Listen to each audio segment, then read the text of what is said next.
আপনার নাম? শ্রী অশোক কুমার কর্মকার।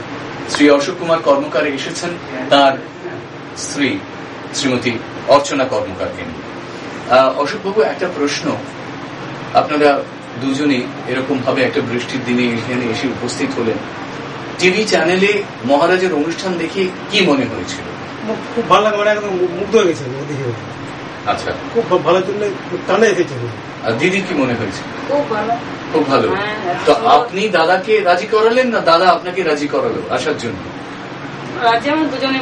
দুজনেই মত ছিল। বা এই যে একসাথে মিলে এসেছেন, এসে আজকে এখানে মায়ের পুজো দেখতে দেখতে, পরিবেশ দেখতে দেখতে কি মনে হচ্ছে? যে এসে ভুল করেছেন না ঠিক আছে? ভালো করেছি, খুব ভালো করেছি, লাভ করেছি।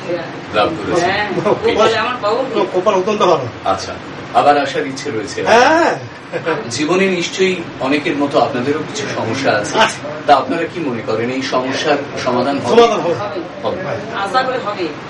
হবে কি গ্যারান্টি বলছি, গ্যারান্টি বলছি হবে। আমি এত জায়গায় ঘুরে শেষ পর্যন্ত এইখানে এসে আমি নিজেও বুঝতে পারছি। নিজেও বুঝতে পারছি। বহু জায়গায় গেছেন? বহু জায়গায় ঘুরেছি, হাতিবাগানে অনেক অনেক অনেক জায়গায় গেছেন। আমি এইখানে এসে অনেক অনেক নিজেই বুঝতে পারছি। এখন কি মনে হয় যে ঘুরতে ঘুরতে সঠিক জায়গায় এসেছি? আর যে জিনিসটা আমার কেউ ধরতে পারে না, মহারাজ আমার ধরেছে। সময় না হলে কোনো জিনিস হয় না।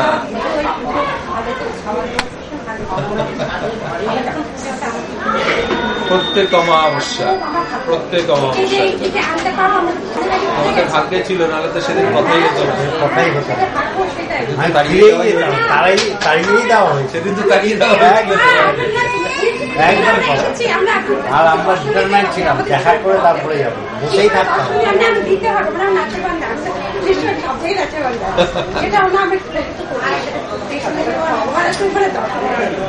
তো ডিমের কাজটা হয়েছিল না, এখন কিরকম কি শরীর বা খিদে বাড়া, ঘুম বাড়া বা কিছু চেঞ্জ এসছে তো? আর মনের ভিতরে পজিটিভ ভাব এসছে, আর পজিটিভ অফিসেও পজিটিভ একটা কিছু হয়েছে।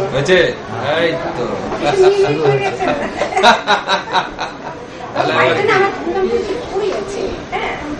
নেগেটিভ এনার্জি আছে, নেগেটিভ এনার্জি আছে।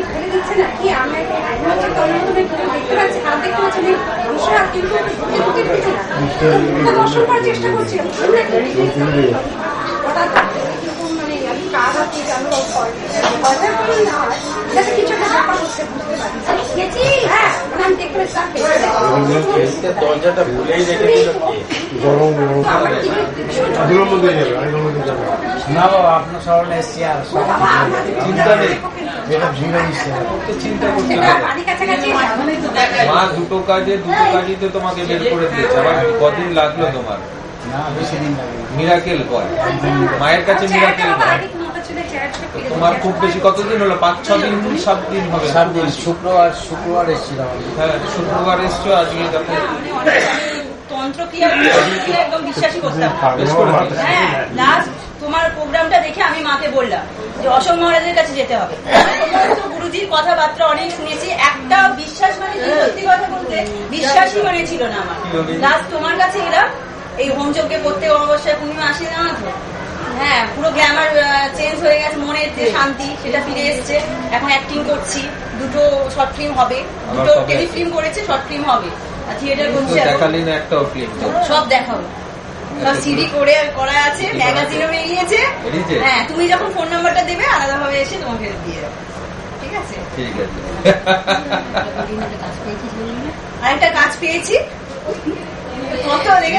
শুকনো হাতে শুকনো মুখে তুই এত কিছু খবর দিচ্ছিস? আসবো মায়ের জন্য বলা আছে, বলা আছে, মাকে বলা আছে না? বলা আছে। আচ্ছা আচ্ছা, চুপি চুপি বলে এসছিস। ছেলে আপনার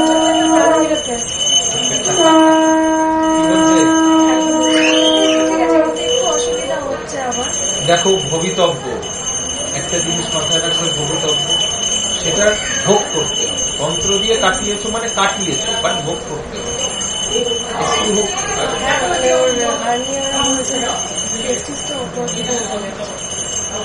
কিছুর জন্য তো কিছু দিতে হবে। আমি তো পাঠা পর্যন্ত দিইনি, তো কিছুর জন্য তো কিছু দিতেই হবে। ফিরে পাবে না কেন? তোমরা তো কথাই দিয়েছি, মা যখন ওই নাম রেখেছে বিখ্যাত হবে ওই নামে, নামটা জলে ফেলার নাম নয়। তাদের এত সুখবরে কেউ কাঁদে। তবে এই ডাক্তারদের এদের কি বলেছিল জানো?